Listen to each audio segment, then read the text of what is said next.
All right, guys, you know I'm a sucker for a good rewards program. That's why I got to talk to you about Domino's. So they've recently revamped sort of the rewards program so that it's a lot more rewarding.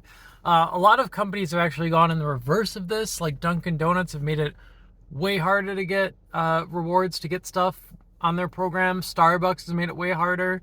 Domino's went the other direction. It's a lot easier now to get things with your purchase. So essentially any purchase above $5 will get you, it's either 5 or 10 points. You need 2 of those purchases to get your first reward. That's a pretty low barrier. So essentially that's 2 orders of a pizza, like $7-8, and you'll get something free. Not bad. Obviously there's categories, different rewards, different amounts. If you want like an entire pizza for free, that's 6 separate purchases that you need to do. Again, not too bad. But with just 2 purchases, you can already get like a drink or I think like a 16 count, those little bread bite things.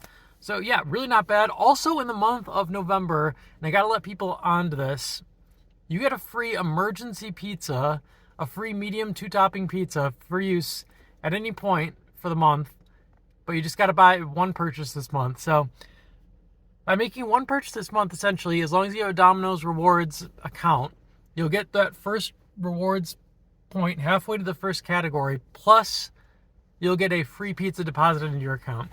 So really worth it to check out Domino's right now for that free pizza reward and the points. Trust me, revamped for the better. Props to Domino's. It's actually a pretty good deal now, so good stuff. 4 out of 5, actually. Now 5 out of 5. Thanks for watching. Bye-bye.